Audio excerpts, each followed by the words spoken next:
Welcome by my YouTube channel always new 142 पर। आशा करते हैं कि आप लोग अच्छे होंगे, मन लगाकर पढ़ रहे होंगे। आज हम लोगों का थीम है क्लास 12th हिस्ट्री का जो हमारा चौथा लेसन है, यानी फोर्थ लेसन, जिनका नाम है विचारक, विश्वास और इमारतें। अब समझते हैं सबसे पहले हमारे विचारक क्या है। विचारक का मतलब होता है विचार करना, किसी कथन किसी बातों पर जब विचार करता है ना कोई, तो उसको क्या कहते हैं हम लोग, विचारक कहते हैं। ठीक है। और विश्वास का मतलब होता है कि जब आप किसी चीज पर विश्वास करते हैं, जब आपकी आस्था हो जाती है, माने उन चीजों पर आपका मतलब एक विश्वास होने लगता है, तो उसको हम कहते हैं विश्वास। और इमारतें का मतलब उससे जुड़ी हुई जो हमारी भवनें हैं, जैसे हमारे जो धर्म थे, धर्म से जुड़ी हुई जो मंदिरें हुए, जो हमारे धर्म से जुड़ी हुई मस्जिदें हैं, चर्च हैं, गिरजाघर हैं, इन सारी चीज़ों के बारे में हम लोग इसमें पढ़ेंगे। अर्थात आप हमारे थीम से समझ गए होंगे कि हमें आज क्या पढ़ना है। क्या समझते हैं हम लोग? विचारक, विश्वास और इमारतें। हम लोग पहले क्लास 12th के 3 लेसन, जिसमें पहला हमारा लेसन था हड़प्पा सभ्यता के बारे में, जिसमें हमने पढ़ा था, और दूसरी सब हमारी थी जिसमें हमने मौर्य साम्राज्य के बारे में पढ़ा था, तीसरी हमारी जो थी जिनमें हमें मगध साम्राज्य के बारे में पढ़ा था। इन सारे ये महाभारत के बारे में पढ़ा था। इन सारे को चर्चा करते हुए हम लोग आज चौथा चलते हैं। और ये भी हमारा जो अध्याय है ना, वो कब से कब तक का माना जाता है, तो 600 ईस्वी पूर्व से लेकर के और 600 शताब्दी तक के बीच में, यानी कि कुल मिलाकर के 1200 वर्षों के बीच की जो हमारी अवधि है, उनमें जो परिवर्तन हुए धर्म के बारे में, इन सारे चीजों को बारी बारी से हम लोग अध्ययन करेंगे। ठीक है, चलते हैं हम लोग अब अगले थीम में, देखते हैं क्या हमारा। तो हम लोगों का टॉपिक्स था विचारक, विश्वास और इमारतें। देखना क्या है, विचारक जो हम लोग पढ़ चुके हैं पहले ही, कि किसी बात पर जब नई सोच नई बातें जब आती है ना, तो उसको क्या कहते हैं हम लोग, विचारक कहते हैं। जैसे महात्मा बुद्ध और भगवान महावीर का ऐसे में हमारे यहाँ पदार्पण हुआ, उनको विचारक कहते हैं। हुआ क्यों, ऐसे समझिए कि हमारे हिंदू धर्म में, खास करके जो हिंदू धर्म था, इन धर्मों में क्या आ गया, कुछ गड़बड़ियां आ गई। जैसे सती प्रथा आ गया, बाल विवाह, स्त्रियों की मान सम्मान नीचे गिरने लगा। जैसे आपने महाभारत में देखा कि द्रौपदी के 5-5 पति थे। ये हमारी स्त्रियों की स्थिति ना दिन प्रतिदिन क्या होने लगी, गिरने लगी। लोग एक दूसरे को ठगने लगे। ऐसे स्थिति में हमारे धर्म से, यानी हिंदू धर्म से निकल करके कुछ लोगों का पदार्पण हुआ, जिन्हें विचारक कहा गया, जिन्होंने इस पर विचार किया कि भाई आखिर क्या हो रहा है, हमारा धर्म क्यों नीचे जा रहा है, लोग क्यों एक दूसरे पर विश्वास नहीं कर रहे हैं। ऐसे को सुधारने के लिए हमारे भगवान बुद्ध और महावीर जब पदार्पण हुए हमारे देशों में, तो उन्हीं को कहा गया है विचारक। और इन्हीं के बारे में हम मूल रूप से इस पाठ में अध्ययन करेंगे। दूसरा हमारा है विश्वास। लोगों का विश्वास जिस बात पर होता है, अगर आप पर हमारा विश्वास है ना, तो वही हमारा विश्वास हुआ, या धर्म पर है या किसी चीज पर। या ऐसा नहीं कि धर्म की बात ही करेंगे, जब किसी चीजों पर हमारा विश्वास होता है और उन विश्वासों से जुड़ी हुई जो भवनें होती हैं, यानी कि जो मंदिरें हैं, मस्जिद हैं, इन सारे चीजों के बारे में हम लोग बारी बारी से इसमें अध्ययन करेंगे। देखिए, इसका सन शताब्दी कब से कब माना जाता है, तो इनका सन शताब्दी जो है ना, वो 600 ईस्वी से लेकर के, यानी 600 शताब्दी ईसा पूर्व से लेकर के और 600 ईस्वी पूर्व के बीच में आता है। हमारी जो सन शताब्दी कब से कब मानी गई है, 600 ईस्वी पूर्व से लेकर के 600 ईसा पूर्व, यानी कि पहले से लेकर के। जैसे मान लीजिए हम लोग ऐसा देखते हैं कि संख्या रेखा बनाते हैं, यहाँ लेते हैं 0, 1, 2, 3 और -1, -2। तो ये जो 0 है ना, वो ईसा मसीह का जन्म हुआ था। 0 को हम कहाँ मानते हैं, ईसा मसीह का जन्म, क्योंकि शताब्दी वहीं से शुरू हुई है। इनसे 600 वर्ष पहले, 600 वर्ष पहले जो हमारे धर्म में परिवर्तन हुए, इन सारे चीजों को इसमें मेंशन किया गया है, लिखा गया है, और उन्हीं के बारे में हम लोग बार बार से बारी बारी से अध्ययन करेंगे। जैसे एक देखते हैं, इस समय में अनेक विचारकों का जन्म हुआ। उस समय क्या हुआ, 600 ईस्वी पूर्व की बात अगर करेंगे, तो इस समय ना अनेक लोगों का जन्म हुआ। ठीक है ना, बहुत सारे विचारक हुए, केवल अपने ही देशों में नहीं, दूसरे देशों में, तीसरे देशों में भी बहुत सारा परिवर्तन हुआ। इसीलिए तो इस युग को कहते हैं परिवर्तन युग। अगर आपसे कोई पूछे कि 600 ईस्वी पूर्व से 600 ईस्वी तक को परिवर्तन युग क्यों कहते हैं, तो इसलिए ना कि क्यों इस युग में ना काफी परिवर्तन देखने को मिला। धर्म में परिवर्तन हुआ, राजा में परिवर्तन हुआ, लोगों के रहन सहन खान पान में परिवर्तन हुआ, उनकी जो व्यवसाय थी उन्हें परिवर्तन हुआ, माने बहुत सारे चीजों में ना परिवर्तन हुई। इसीलिए उनको क्या कहते हैं हम लोग, परिवर्तन युग कहते हैं। और इसी समय में अनेक लोग जन्म लिए। जैसे भारत में भगवान बुद्ध और महावीर का जन्म हुआ। भारत में किसका जन्म हुआ, भगवान बुद्ध और महावीर का। यूनान में प्लेटो और अरस्तु का जन्म हुआ। यूनान एक देश था जो सभ्यता संस्कृति में दुनिया में सबसे आगे था। उनमें किनका जन्म हुआ, तो अरस्तु और प्लेटो का जन्म हुआ। चीन में खूनगस्तान और ईरान में जरस्तु का जन्म हुआ। ठीक है ना, ऐसे माने ये तो बता रहे हैं हम लोग चीन की बात है, जिनका नाम है खूनगस्तान, और ईरान में किनका है, जरस्तु का जन्म हुआ। तो ऐसे लोगों का जन्म हुआ कहाँ, चीन में हुआ, ईरान में हुआ।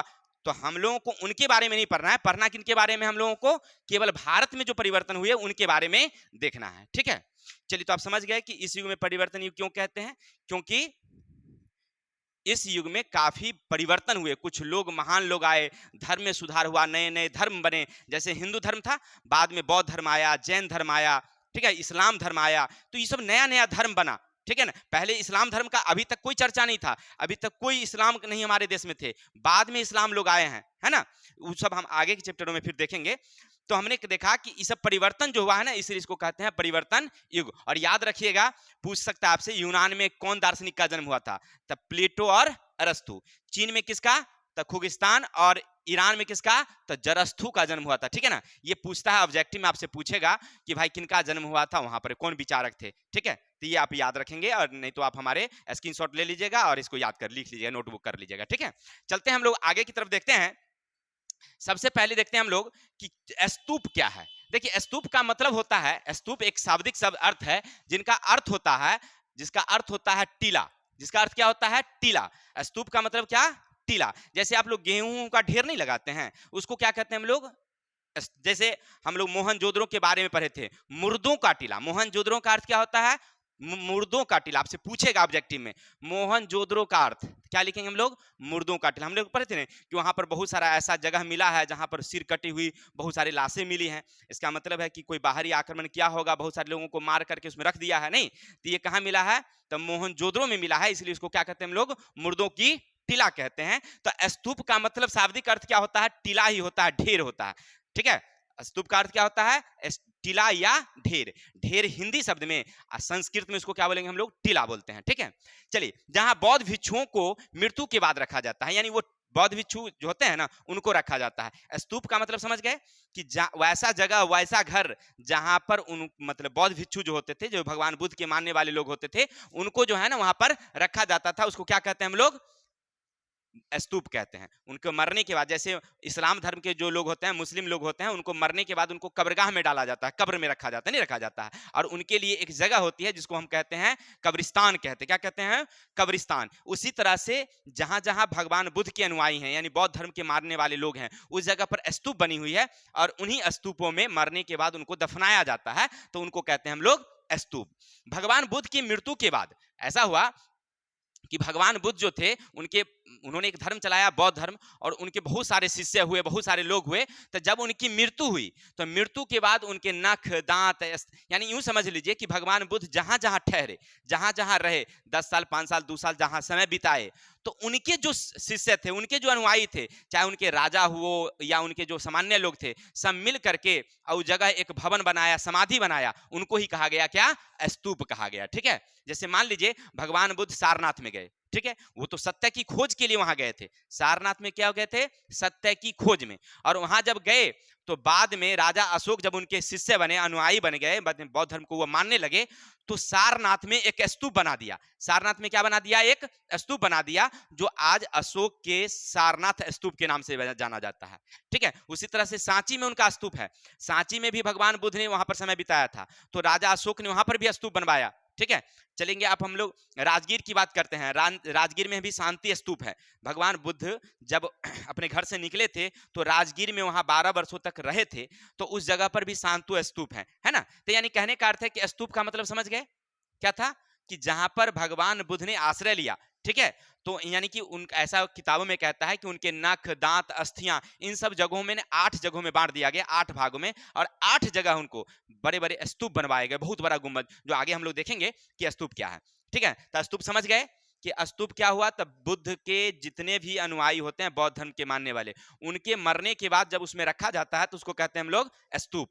ठीक है ना, कहां कहां बना, तब भगवान बुद्ध के मरने के बाद उनकी जो नख, दांत, इन 8 जगह अस्थियों बनाई रखी गई, और इन्हीं जगहों माने जहां जहां वो समय बिताए थे, तो उन जगहों पर इनको रखा गया अस्थि को, और उसी जगह से उनका क्या हुआ, स्तूप बनवाया गया। कौन बनवाए, तो उनके जो शिष्य थे, उनके जो राजा कोई हुआ ऐसा जो बनवाया। ठीक है, चलिए, भगवान बुद्ध की इच्छा थी, ये ये उनकी इच्छा थी, ऐसा नहीं कि बाद में लोग अब कर लिए हैं। भगवान बुद्ध की वही अपनी इच्छा थी कि जब उनके जो शिष्य थे, क्योंकि देखिए किसी ना किसी गुरु का एक प्रिय शिष्य होता है, ठीक है ना। जैसे गुरु द्रोण का प्रिय शिष्य कौन था, हम लोग पढ़े थे पिछले दिन, कौन, अर्जुन।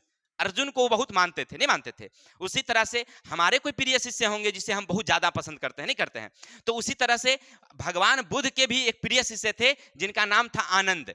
वे आनंद को कहे थे कि देखो हमारी मृत्यु के बाद क्या करना, कि ऐसे जगहों पर क्या बनाना है तुम्हें, स्तूप बनवाना है। यानी कि हमारी जो मृत्यु जब हो जाए, हमारी जब मृत्यु हो जाए, तो जहां जहां हमने गया, जहां जहां हमने ठहरा, तो उस जगह पर ना तुम जाकर के क्या करना, मतलब हमारी जो एक एक अंग की भागे हैं, दांत हो, नख हो, बाल है, जो भी है, अस्थियां हैं, हड्डियां, उन सब चीजों को रख करके और वहां पर क्या बना देना, एक स्तूप बना देना। स्तूप का मतलब हुआ समाधि। स्तूप का मतलब क्या हुआ, समाधि। जैसे महावीर जैन, भगवान महावीर जो हैं वो जैन धर्म के 24वें तीर्थकर हैं, वो आगे हम लोग पढ़ेंगे। लेकिन जब वो क्या किए हैं, पावापुरी जो जल मंदिर है उनमें उन्होंने समाधि लिया है, यानी उनके मरने के बाद, उनको मरने के बाद क्या किया गया है, उनको उसमें रखा गया है, उस जल मंदिर में रखा गया है। उसी पर मंदिर हम लोग वहीं देखने के लिए जाते हैं, वो जल मंदिर के नाम से प्रसिद्ध है। तो ये भगवान बुद्ध ने अपने शिष्य किसको कहा था, आनंद को, याद रखिएगा। उनके प्रिय शिष्य कौन थे, आनंद। और उन्होंने आनंद, जब उनकी मृत्यु हुई, किनकी, भगवान बुद्ध की, तो आनंद ने सारे लोगों को बताया और बता करके उनके 8 जगह स्तूप बनवाए गए, जिनमें से बहुत सारे स्तूप तो खत्म हो चुके हैं, कुछ ही मात्र स्तूप बच गए हैं। चलते हैं, स्तूप के बारे में जानकारी हमें किससे मिलती है, ऋग्वेद से। ये स्तूप के बारे में जो जानकारी है हम लोगों को किससे मिलती है, ऋग्वेद में। यानी कि इसका मेंशन कहां लिखा गया है, मैंने सारी बातें कहां लिखी गई है, ऋग्वेद में लिखी गई है, जहां से हमें इसके बारे में जानकारियां मिलती है। चलते हैं हम लोग। लेकिन भारत में इसका अर्थ शवदान होता है, यानी कि ऋग्वेद में जब आप उसको पढ़ेंगे ना तो स्तूप है, लेकिन हम लोगों का अर्थ क्या कहता है कि इसका अर्थ होता है, ऋग्वेद में इसका अर्थ होता है ज्वाला। ऋग्वेद में इसका अर्थ क्या होता है, ज्वाला होता है, यानी जिसका स्तूप हम लोग कहते हैं ना, स्तूप माने ढेर हिंदी में। इसी तरह से हमारे भारतीय जो ग्रंथ हैं उनके हिसाब से उनका अर्थ क्या हुआ, ज्वाला हुआ। और भारत में इसका अर्थ क्या है, शवदान, यानी कि सब दान। सब माने होता है लाश, दान माने दान, यानी कि जहां पर लाश को दफनाया जाता है उसको कहते हैं हम लोग शवदान, ठीक है ना। शवदान समझ गए, क्योंकि बौद्ध भिक्षु को उसमें दफनाया जाता है ना, इसीलिए उसका नाम रखा गया है शवदान। लेकिन हमारी बौद्ध भिक्षु के अनुसार वो क्या है, स्तूप है, भगवान का जगह है, ठीक है। चलते हैं आगे। स्तूप किसी समाधि अवशेष चिता याद के रूप में बनाया जाता था। माने समाधि किसके रूप में बनाया जाता था, तो चिता के रूप में, समाधि के रूप में, या किसी के याद के रूप में। जैसे मान लीजिए अभी भी होता है, लोग जो बड़े बड़े बड़े लोग हैं जिनके पास काफी पैसे हैं, तो हो सकता है बनवाते हैं। जैसे आपने राजा अकबर का नाम सुना होगा, हुमायूं का नाम सुना होगा, शाहजहां का नाम सुना होगा, नहीं, अपनी पत्नी के मरने के बाद उन्होंने क्या किया था, क्या किया था, ताजमहल बनवा दिया, नहीं बनवा दिया। तो कहने का अर्थ जिसके पास जैसा था, तो उसी तरह से जो समाधि है ना वही हुआ, माने मरने के बाद उसको रखा जाता है। राजा अशोक के शासन काल में इसका विकास बहुत तेजी से हुआ। माने राजा अशोक, ऐसे तो बहुत सारे लोग बनवाए, लेकिन राजा अशोक जो थे वो काफी, मतलब बौद्ध धर्म को काफी मन से मानने लगे थे, जिसके प्रति उनकी आस्था बहुत ज्यादा हो गई थी, और उन्होंने एक धर्म भी चलाया था जिसका नाम था धम्म। तो उनके शासन काल में ये स्तूप बनाने की जो कला थी ना काफी विकसित हुई थी। और जहां जहां भगवान बुद्ध ने अपना समय व्यतीत किए, उस जगह पर राजा अशोक ने क्या बनवाया, स्तूप बनवा दिया। नहीं, जहां जहां उन्होंने समय व्यतीत किया उन सारे जगहों पर, जैसे उत्तर प्रदेश में, प्रदेश के एक पिपरवा का स्तूप है और सांची का स्तूप है। उत्तर प्रदेश में एक और स्तूप है, कहां है, जो पिपरवा में है, सांची का स्तूप है। इसी तरह से आपने अभी सारनाथ का स्तूप के बारे में पढ़ा, जैसे हमारे राजगीर में है स्तूप हैं। इससे बहुत सारे स्तूप राजा अशोक ने बनवाया था, जो अभी भी देखने को मिलता है। लेकिन क्या हुआ ना कि अंग्रेजी शासन काल में ना इन स्तूपों को ना कुछ लोगों ने उठा करके ले गया, जिसके कारण ये अब देखने को नहीं मिलता है। चलते हैं, राजा अशोक ने लगभग ऐसे तो इसमें मेंशन नहीं है, लगभग 12-13 स्तूप बनवाए थे। ऐसे बहुत सारे छोटे मोटे लगा करके बहुत सारे बनवाए थे, लेकिन 12-13 स्तूप उन्होंने जो बनवाया था, जो बड़ी बड़ी स्तूपें थी, बाद में उसको तोड़ दिया गया। स्तूप की बनावट देखते हैं कि स्तूप कैसा होता है, इनके बारे में हम लोग देखते हैं कि हमारा स्तूप कैसा होता है। देखिए चित्र देख रहे हैं ना, ये हमारा क्या है, स्तूप है। ये हमारा क्या है, स्तूप है। इनके बारे में समझिए थोड़ा सा क्या है कि देखिए हम चित्र बना करके आपको समझाते हैं कि हमारा स्तूप कैसा होता था।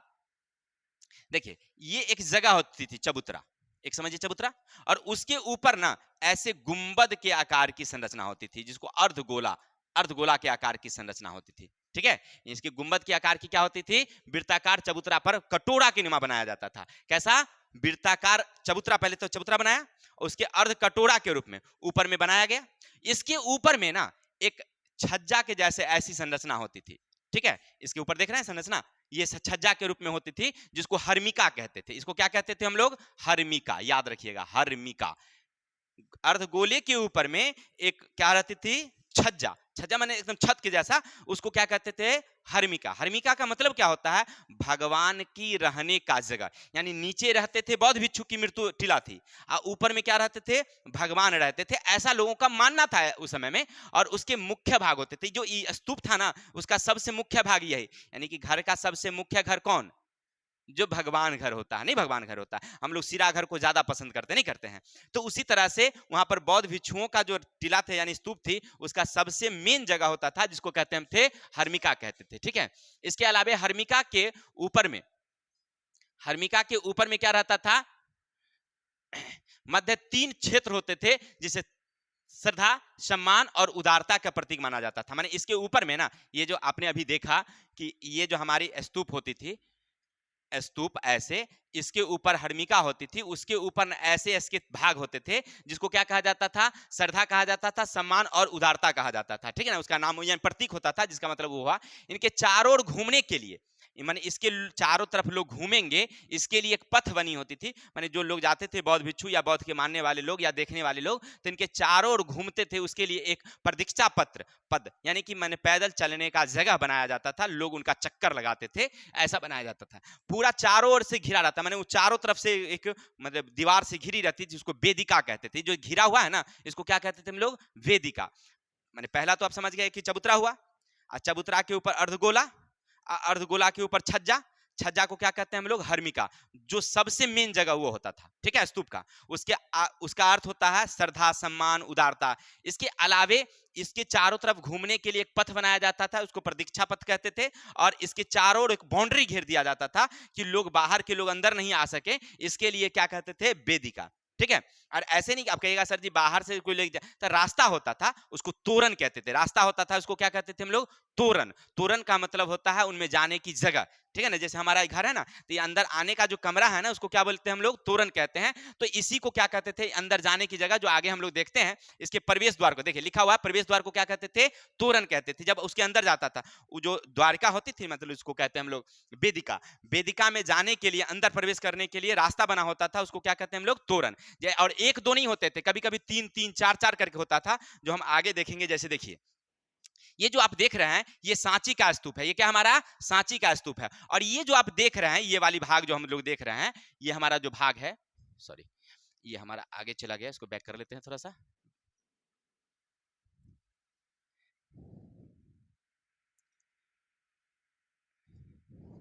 ये जो देख रहे हैं आप, दिखाई पड़ रही है, ये गेट जो है, गेट, इसको क्या कहते हैं हम लोग, तोरण कहते हैं, याद रखेंगे, तोरण। यानी इसी से लोग प्रवेश करते थे। और ये किसके पीछे होती थी, जो वेदिका होता था ना, वेदिका के बाहर से लगा रहता था। और इसमें आपको दिखाई तो पड़ रही है एक, लेकिन इसमें कितने तोरण द्वार हैं, 3, याद रखेंगे, कितने तोरण द्वार हैं, 3। सांची के स्तूप में कितने तोरण द्वार, 3 है। और अभी ये सुरक्षित है, ये जो हमारी सांची का स्तूप है ना, अभी सुरक्षित है, मतलब बिल्कुल सही है। राजा अशोक के शासनकाल में बनवाया गया था, ठीक है, यानी लगभग 300 ईस्वी पूर्व।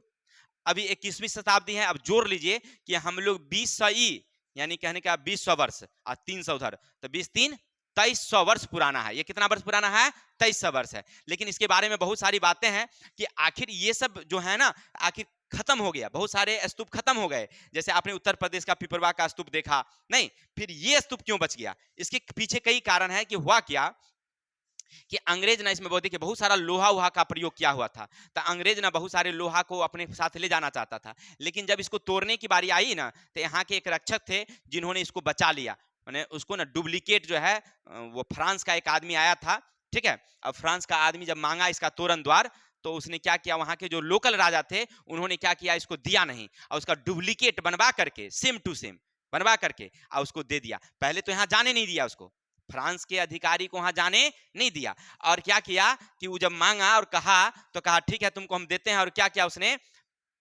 सेम टू सेम राजा जो था, वहां का जो लोकल राजा था, वो क्या किया, सेम टू सेम ऐसा ही बनवा करके उसको दे दिया। वो लेकर के चला गया, उसको लगा कि यही तोरण द्वार है सही ओरिजिनल वाला, लेकिन वो ओरिजिनल था नहीं। इसकी रक्षा करके, लेकिन बहुत सारे भाग को ना अभी भी काट करके हटा दिया गया है, उसमें से ले गया अंग्रेज, लेकिन फिर भी अभी सुरक्षित हैं। ये सब तो बाद में देखेंगे, फिलहाल समझते हैं आगे हमारा क्या कहता है। देखिए हमारा है कि सांची का स्तूप के बारे में पढ़ते हैं कि सांची का स्तूप मध्य प्रदेश के राजधानी भोपाल से लगभग 25 किलोमीटर दूर सांची के पहाड़ी पर स्थित है। सांची का जो हमारा स्तूप है ना, वो कहाँ है? अब अगर जाना चाहते हैं तो मध्य प्रदेश की राजधानी भोपाल जाइए, और भोपाल से 25 किलोमीटर दूर एक सांची का स्तूप है, पहाड़ी है, वहां पर बनवाया गया था। इसका खोज कब हुआ? तो 1818 ईस्वी में। देखिए बना तो काफी पहले था, लोगों को जानकारियां भी बहुत पहले थी, ऐसी नहीं थी कि वो खोज हुआ है कहीं भुतलायल उलताल था तब मिल गया है, ऐसा नहीं था। माने वो पहले से था, लेकिन क्या हुआ ना कि उसके बारे में जानकारी लोगों को ज्यादा नहीं थी कि ये क्यों बनवाया गया, किस उद्देश्य से बनवाया गया। लेकिन इसके बारे में खोज तब हमें जानकारी मिली है 1818 में, और उसमें कितने द्वार बनाए गए हैं?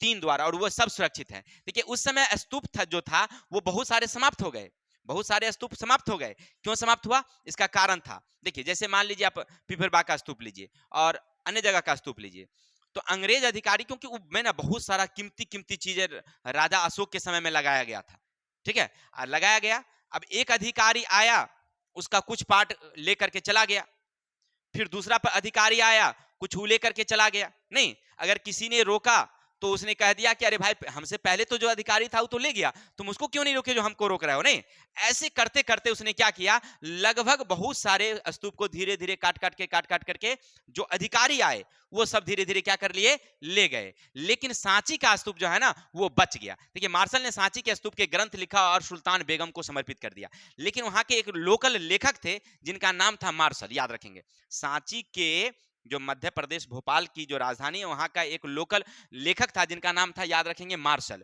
उन्होंने क्या किया, एक किताब लिखा, किस पर? सांची के स्तूप पर। क्योंकि वो विद्वान आदमी था, बहुत सारा ग्रंथ उरंथ पढ़ा था, उसको वो बहुत सारी जानकारियां थी, तो उसने क्या किया, वो स्तूप को पढ़ा, किताब को, तो उसको लगा कि ना ये बहुत माने बौद्ध धर्म का एक बहुत अच्छा चीज है, तो इसलिए उसने क्या किया, उस पर एक ग्रंथ लिखा। स्तूप पर क्या लिखा है उसने? एक ग्रंथ लिखा, और ग्रंथ लिख करके किसको दिया? वहां के जो लोकल राजा थे सुल्तान बेगम को दिया कि भाई सुल्तान बेगम जी आप इसको रखिए और इसको समर्पित। अब उसने क्या किया, जब ग्रंथ को पढ़ा कि अरे भाई तो बहुत अच्छा चीज है, तो उसने क्या किया, एक संग्रहालय बनवाया। क्या बनवाया? संग्रहालय। संग्रहालय समझ रहे हैं ना, जहां पुरानी पुरानी चीजें रखी जाती है, तो उस किताब को भी वहां रखा, और साथ ही साथ स्तूप से जुड़ी जितनी भी चीजें थी उसको रखा, और ये स्तूप को घेरवा दिया, समझिए एक तरह से। माने किसी का नजर नहीं पड़े, अंग्रेज का नजर नहीं पड़े, फ्रांसीसियों का नजर नहीं पड़े, इसलिए उसने क्या किया, समझिए इसको तो एकदम गुप्त कर दिया कि किसी का नजर नहीं पड़े, नजर पड़ेगा तो इसको क्या करेगा, वो लूट लेगा, ले जाएगा काट करके। नहीं, इसलिए उसको मतलब समझिए तो एकदम पासवर्ड लगा दिया, ओटीपी वाला, नहीं क्या जी, ऐसा लगा दिया कि चलते हैं। अब अरावली, ये अमरावती का स्तूप, अमरावती का स्तूप भी था, वो भी कट के खत्म हो गया। धीरे धीरे लोग माने अब वहां पर आप जाएंगे ना तो कुछ नहीं मिलेगा अमरावती का स्तूप। आखिर उनका खोज कब हुआ? तो 1796 में वहां के राजा को मिला था, वहां के जो लोकल राजा थे ना उसको वह स्तूप मिला। अब जंगल है, खंडहर है, पहाड़ी है, कौन कहाँ जाता था उस समय? बहुत समय पहले की बात है, 1796 की बात है, जनसंख्या उतनी थोड़ी थी, सब लोगों को उतना जानकारी थोड़ी था। तो वहां के जो राजा थे ना, जब वो ऐसे घूमते गए तो उनको ये अमरावती का स्तूप मिला, ठीक है। जब वहां पर मिला तो ये बात कहां कहानी पहुंच गई, तो मद्रास के जो कमिश्नर थे गुंटर साहब, उनको पहुंचा। कब? तो 1854 में। देखिए 1796 में पता चला, और 60 वर्ष बाद, यानी उसके बारे में कोई ज्यादा जानकारी नहीं मिली लोगों को, ऐसे समझा कि कोई स्तूप होगा, कोई भवन होगा, कोनो राजा महाराजा बनवाया होगा, ऐसा लोगों को समझ में आया कि कुछ खास तो चीज है नहीं इसमें, नहीं। लेकिन वो बहुत बड़ा भवन था, एक भव्य चीजें थी, तो लोगों को लगा कि कुछ होगा, किसी धर्म से जुड़ा हो, मैंने जानकारियां ज्यादा नहीं थी। लेकिन ये धीरे धीरे धीरे धीरे बात, एक लेखक, दूसरे लेखक, तीसरे लेखक, लोग करते करते ना, तब ये बात पहुंचा किसके पास? तो 1824 में मद्रास के कमिश्नर थे जिनका नाम था गुंटर साहब, उनके पास पहुंचा। अब वो जो है ना स्तूप को देखने के लिए पहुंच गए। उनको जब पता चला इसके बारे में तो स्तूप को देखने के लिए पहुंच गए, और उन्होंने कहा कि ये जो है ना ये बौद्ध धर्म का पवित्र स्थल है। उन्होंने बताया कि ये क्या हमारा बौद्ध धर्म का पवित्र स्थल है, और उन्होंने, गुंटर साहब ने क्या किया था, उनको ले जाने का प्रयास किया था, लेकिन वहां के लोगों ने उसको मना किया। लेकिन धीरे धीरे धीरे धीरे उसके बाद काट काट के धीरे धीरे सब ले गया उसको। यानी अमरावती का जो स्तूप है वो क्या हो गया, धीरे धीरे खत्म हो गया, समझिए। और स्तूप क्यों बनवाए जाते थे तो हम बता ही दिए, नहीं किसके द्वारा बनवाए गए थे, तो राजा के द्वारा या कोई मतलब जो व्यापारी होते थे उनके द्वारा। जैसे आपने भगवान बुद्ध का जो नालंदा विश्वविद्यालय देखे हैं, सुनते हैं नालंदा विश्वविद्यालय, वो कैसे बना, भगवान बुद्ध को 100 व्यापारियों ने मिलकर के उनको जमीन दान में दिया था, ठीक है, और उस जमीन पर एक विश्वविद्यालय खोली गई, छोटी विश्वविद्यालय थी, ठीक है ना, लेकिन उसकी प्रभाव इतना बढ़ गया धीरे धीरे कि बहुत बड़ा विश्वविद्यालय हुआ। तब मान लीजिए हमारा भगवान बुद्ध के प्रति बहुत आस्था थी, तो हमने क्या किया कि 10 गो गांव भगवान बुद्ध को दान में दे दिया। कोई राजा आए तो उन्होंने एक भवन बनवा दिया बहुत बड़ा, बहुत सारा, नहीं ऐसे करके, तो धीरे धीरे धीरे वह विश्वविद्यालय बहुत बड़ा बन गया और दुनिया का सबसे पहला आवासीय विश्वविद्यालय था हमारा नालंदा विश्वविद्यालय। किसने दिया, तब व्यापारियों ने, राजाओं ने। तो वही स्तूप जो बनवाए जाते थे वो क्या होता था, बौद्ध भिक्षुओं के पवित्र स्थल होते थे, राजा, व्यापारी या बहुत सारे लोगों के योगदान से बनाया जाता था, ऐसा नहीं कि अकेले बनवाया जाता था, बनवाते थे। बौद्ध धर्म, बौद्ध की शुरुआत भारत में हुई, लेकिन इनके मानने वाले भारत में अभी कम है और दुनिया के देशों में बहुत ज्यादा। ध्यान देंगे, बौद्ध धर्म का शुरुआत जो है ना, भगवान बुद्ध का जो मानने वाले लोग हैं, बौद्ध धर्म की शुरुआत जो हुई वह कहां हुई, भारत से हुई है, लेकिन भारत में इनके मानने वाले कम हैं और अन्य देशों में आप चले जाएंगे जैसे चीन, जापान, भूटान, तिब्बत, कोरिया, है ना, श्रीलंका, ऐसे देशों में जब जाएंगे तो इनको मानने वाले बहुत सारे लोग हैं, समझे बात को। यानी कहने का अर्थ है भगवान बुद्ध थे हमारे भारत में, जन्म लिए थे नेपाल में, नेपाल के लिच्छवी प्रदेश में जन्म लिए थे, लेकिन उनके धर्म जो चला भारत में, तो इनके मानने वाले अभी भी भारत में कम लोग हैं, क्योंकि भारत में ना तो चोरी बेईमानी हत्याकांड तो ये चलते रहता है, नहीं चलते रहता है, और भगवान बुद्ध तो ये सबको कहे थे नहीं करने के लिए, इसीलिए भारत में इनको मानने वाले कम। और कहाँ मिलेंगे आपको, चीन, जापान, तिब्बत, भूटान में ज्यादा लोग मिलेंगे। अब चलते हैं, देखिएगा कभी आप जाइएगा राजगीर जाइएगा तो आपको चीनी आदमी मिलेगा, अमेरिकन आदमी मिलेगा, भूटानी आदमी मिलेगा, यानी कहने का अर्थ है वहां लोग घूमने के लिए, देखने के लिए बहुत सारे आते हैं। चलते हैं अब थोड़ा भगवान बुद्ध की जीवनी को देख लेते हैं कि भगवान बुद्ध का जन्म कब हुआ था। थोड़ा सा ध्यान देंगे आप लोग, इधर उधर ना ध्यान दें, थोड़ा सा मोबाइल पर ध्यान दीजिए तो अच्छा रहेगा, तब सीख पाएंगे कि क्या कह रहा है। चलते हैं तो हम लोग पढ़ते हैं भगवान बुद्ध के बारे में कि भगवान बुद्ध का जन्म कब हुआ, कहां से हुआ। तो देखिए इनका जन्म का नाम जो था, यानी मूल नाम सिद्धार्थ, याद रखेंगे भगवान बुद्ध का मूल नाम, बचपन का नाम क्या था, सिद्धार्थ था, और बाद में ये गौतम बुद्ध के नाम से प्रसिद्ध हो गए। किसके नाम से प्रसिद्ध हुए, गौतम बुद्ध के नाम से प्रसिद्ध हुए। इनका जन्म 18 मई बैसाख पूर्णिमा को 563 ईस्वी पूर्व, याद रखेंगे, ईस्वी शताब्दी पूर्व पहले हुआ था, और ये नेपाल के लुम्बिनी में, कहां हुआ था, नेपाल के लुम्बिनी में जन्म हुआ था। कब हुआ था, याद रखिएगा, सन शताब्दी आपसे पूछेगा कि 18 मई बैसाख के पूर्णिमा को 563 ईस्वी में कहां हुआ था, तो नेपाल के लुम्बिनी में, नेपाल के लुम्बिनी में हुआ था, और इनकी मृत्यु 463 ईस्वी पूर्व। अब समझ में आ रहा है ना कि 563 पहले हुआ, 563 पहले और 463 बाद में हुआ। हमको लगता है शायद मेंशन गलती हो गया है, फिर भी देख लेते हैं क्या है किताब में। हुआ, और कहां हुआ था मृत्यु, तो कुशीनगर में, जो हमारे मतलब भारत में पड़ता है। देखिए एक नेपाल में लुम्बिनी में जन्म हुआ, मृत्यु कहां हुई, कुशीनगर में हुई, ठीक है। चलते हैं, इनका नाम जो था, यानी इनके पिता का नाम सुधोधन, उनके पिता का क्या नाम था, सुधोधन, और सुधोधन जी जो थे यानी शाक्य परिवार के क्या थे, ये राजा थे। यानी उस समय ना पहले क्या होता था, उस समय पहले क्या होता था, मतलब वो क्या कहते हैं उसको हम लोग, ग्रुप समझिए, समूह समझिए, ठीक है ना, यानी कबीला होता था, यानी कि 50, 100, 200, 500 आदमी का, लोगों का क्या होता था, कबीला होता था। और इन कबीला में जो है ना, कबीला होता था, कबीला के ये मालिक थे, यानी कहने का अर्थ है कि राजा थे। सुधोधन जी क्या थे, राजा थे, और इनके माता का नाम था महामाया। याद रखिएगा, परीक्षा में पूछेगा आपसे कि भगवान बुद्ध यानी सिद्धार्थ का भगवान बुद्ध का मूल नाम सिद्धार्थ, फिर पूछेगा उनके पिता का नाम सुधोधन, उनकी माता का नाम महामाया, उनकी पत्नी का नाम यशोधरा, उनका बेटा का नाम राहुल। देखिए इस सब आपका किताब में है, ऐसे उनके बारे में मानना है कि देखिए बचपन से ना ये क्या थे, भगवान बुद्ध ना दूसरों को दुख से दुखी होते थे, माने ऐसे थे स्वभाव के बचपन से। तो इनके पिताजी जो थे ना, ये सुधोधन जो थे, वो क्या किए कि देखे कि भाई ये हमारा बेटा है और राजा का बेटा हो, और धर्म के नाम पर अगर निकल जाए तो उस राज्य नहीं संभाल सकता क्या। जैसे राजा अशोक का उतना बड़ा साम्राज्य था, और धर्म पर चले गए, इसीलिए ना राज्य को वह संभाल नहीं सके, नहीं, तो इसीलिए उन्होंने क्या किया, ये सिद्धार्थ को रख दिए एक मतलब समझिए छात्रावास में, जहां दुनिया के दुखों से वो क्या ना हो, दुखी ना हो। इसलिए उन्होंने क्या किया, उनको रख दिया बाहर में, माने घर गृहस्थी से छोड़ करके जहां लोगों से भेंट ना हो, ऐसे जगह रखवा दिया। और जब ये बड़ा होगा ना तब इसको बाहर लाया जाए ताकि दुख से दुखी ना हो। लेकिन एक बार भगवान बुद्ध ना यानी सिद्धार्थ जो है वो आशा किए कि देखिए मैंने कहे कि हम ना बाहर घूमना चाहते हैं। तो राजा यानी कि जो हमारे सुदोधन जी थे, उन्होंने पूरा रोड को खाली करवा दिया, सड़क को खाली करवा दिया कि सिद्धार्थ जिस सड़क से जाए, ध्यान देंगे, सिद्धार्थ जिस सड़क से जाए वहां पर कोई ऐसा नहीं होना चाहिए घटना जिससे इसके मन को दुख पहुंचे।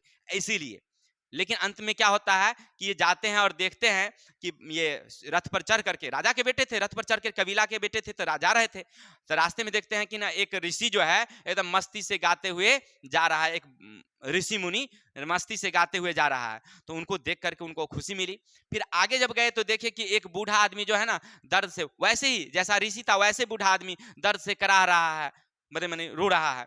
और थोड़ी देर बाद जब आते हैं तो देखते हैं कि वही बूढ़ा आदमी मरा हुआ है, 5 गो औरत वहां पर बैठ के सब सिर पटक पटक के रो रही है, नहीं रो रही है। तो इनसे उनको ना काफी दुख हुआ, मैंने मन को काफी ठेस पहुंची। इन्होंने सोचा कि क्यों नहीं है घर से निकल जाया जाए, नहीं, और ये दुख क्यों है, दुख का क्या कारण है, दुख के क्या निवारण है, इन सारी चीजों को सत्य की खोज के लिए उन्होंने क्या किया, घर को छोड़ दिया।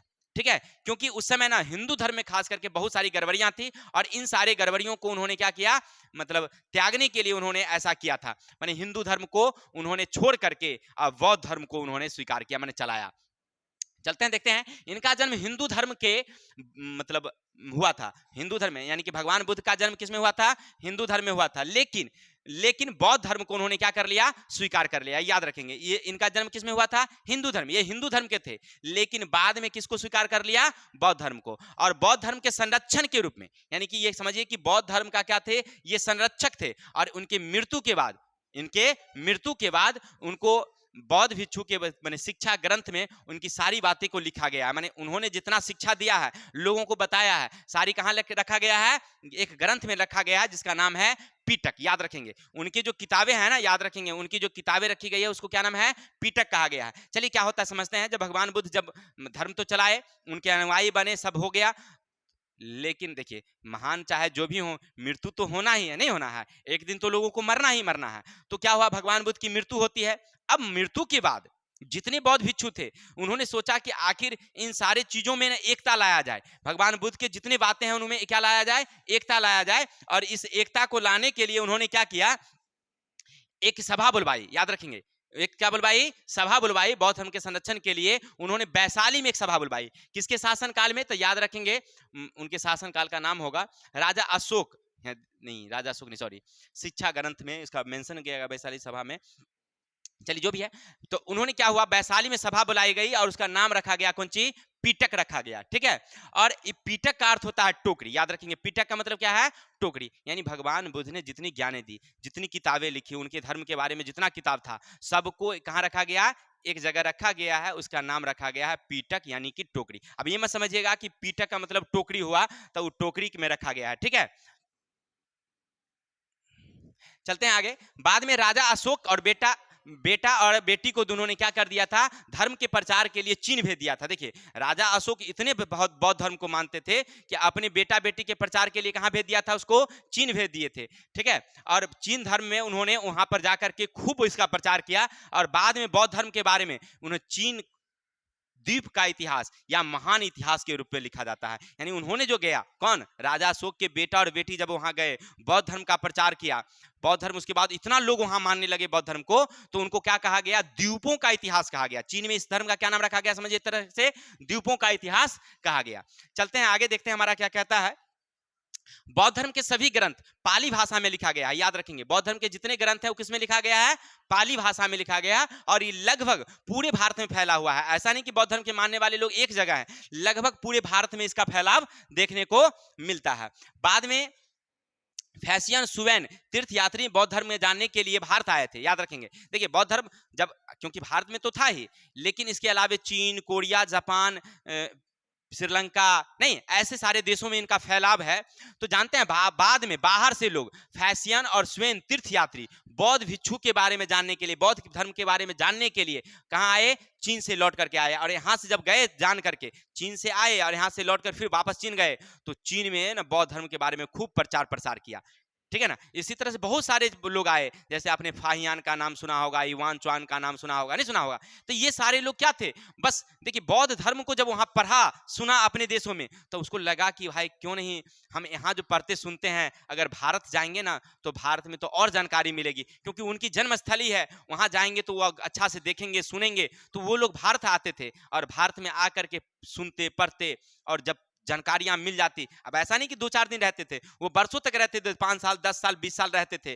पूरा ग्रंथ उरंथ पढ़ लेते थे, लिख लेते थे, जान जाते थे, पूरा चीज जब जानकारी मिल जाती थी, फिर लौटते थे अपने देश को। और लौटते थे तब वो यात्रा वृत्तांत में लिखते थे।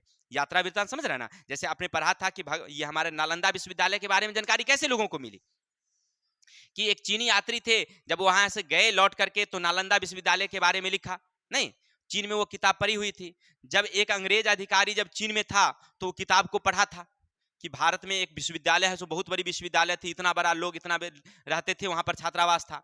नहीं, जब उनका ट्रांसफर आया भारत में, तो भारत में आया तो उसने सोचा कि अरे वो किताब में पढ़े थे, भारत के बारे में पढ़े थे, चलो भारत के बारे में देखते हैं कहाँ है वो भारत में। नहीं, तो ये सब बातें ना जब उनको लगा कि ऐसा है तो खोज करना शुरू किए। तब आए कहाँ? बिहार। बिहार में फिर खोजे कहाँ पर है? तो नालंदा में। वहां पर कुछ नहीं था, वहां पर मिट्टी का ढेर था। नालंदा विश्वविद्यालय जो अभी देख रहे हैं ना, वो ऐसे पहले नहीं था, वो तो बाद में बनवाया गया है। ऐसा माने एक नमूना स्ट्रक्चर दिया गया है, जैसा किताब में वर्णन था उस तरह से बनाया गया है, वो अभी बनवाया गया है। पहले नालंदा विश्वविद्यालय वैसे नहीं थी, वो तो मतलब ढह हो गया था, मिट्टी उट्टी का ढेर था। वो खुदाई हुई, खुदाई करने के बाद कुछ मकान उकान का अवशेष मिला, तो वो जो हमारे लोग थे उनको लगा कि यहीं पर नालंदा विश्वविद्यालय था, उनको लगा कि यही नालंदा विश्वविद्यालय था, और उसी में एक स्ट्रक्चर तैयार कर दिया गया, जो आज हम लोग देखने के लिए जाते हैं तो नालंदा विश्वविद्यालय कहते हैं कि ऐसा है नालंदा विश्वविद्यालय। और ऐसा था नहीं, अभी ऐसा है। पहले कैसा था उसके बारे में कोई जानकारी विशेष नहीं है, लेकिन एक माने किताब में जो वर्णन है उसके हिसाब से उसमें मेंशन किया गया है। चलिए छोड़िए। तो क्या हुआ कि जब चीन के लोग आते थे हमारे यहाँ, जिनमें याद रखेंगे फैसियन और सुवेन, फैसियन और सुवेन जब आए और भारत में आकर के और ये बौद्ध धर्म के बारे में जाना, तो लौटे जब चीन, तो वहां जाकर के फिर से बौद्ध धर्म का प्रचार किया। तो चीन में बुद्ध को मानने वाले, यानी भगवान बुद्ध को मानने वाले लोगों की संख्या क्या हो गई? काफी बढ़ गई। इसके बाद वहां देसी भाषा में रूपांतर किया, माने जो किताबें थी ना, यहाँ से किताब जो ले गए थे वो क्या किए? देसी भाषा में रूपांतरण किए। देसी भाषा में अब देखिए, अब यहाँ पर पाली भाषा के लोग पढ़ने वाले लोग हैं क्या? चीन में, श्रीलंका में या अन्य देशों में पाली भाषा के पढ़ने वाले लोग होंगे तब ना पढ़ेंगे? नहीं, तो उन्होंने क्या किया? उस भाषा में रूपांतरण कर दिया, उनको बदल दिया। ठीक है, चलते हैं। इसके बाद बुद्ध का अर्थ होता है ज्ञान। देखिए, भगवान बुद्ध द्वारा जो है ज्ञान की खोज किया गया। भगवान बुद्ध के द्वारा किसका खोज किया गया? ज्ञान का खोज किया गया। और ये दूसरों के दुखों से प्रभावित होते थे, ठीक है ना। और इसीलिए वह खोज के लिए कहां चले गए? जंगल चले गए। ध्यान देंगे, भगवान बुद्ध जो है दुख की खोज के लिए ना अपने घर द्वार को, यानी जबकि वो शाक्य के कबीरा के राजा के बेटे थे, राज्य इसके पास इतना था, इतना धन दौलत थी, लेकिन फिर भी उन्होंने क्या किया? अपने धर्म की खोज के लिए, सत्य की खोज के लिए, दुख के कारण का खोज के लिए वो क्या कर दिए? अपने घर को त्याग दिए। ठीक है, और बाद में जो है ये किसके नाम से बन गए? सिद्धार्थ जो थे वो गौतम बुद्ध के नाम से प्रसिद्ध हो गए। ठीक है, और इन्हीं पर बैसाखी पूर्णिमा को हम लोग माने उनको देखिए जन्म भी हुआ था उनको बैसाख की पूर्णिमा को। भगवान बुद्ध का जन्म भी कब हुआ था? बैसाख की पूर्णिमा को। और उनको ज्ञान भी मिला है बैसाख की पूर्णिमा को, जो हम लोग कल देखेंगे। फिलहाल आज के लिए इतने रहने देते हैं, ठीक है। और आप लोगों को अगर कोई दिक्कत होगा तो हमारे वीडियो को पॉज करके रोक रोक करके सुन लेंगे, या फिर भी दिक्कत हो तो हमें कमेंट में पूछेंगे और हमारे PDF ले लेंगे।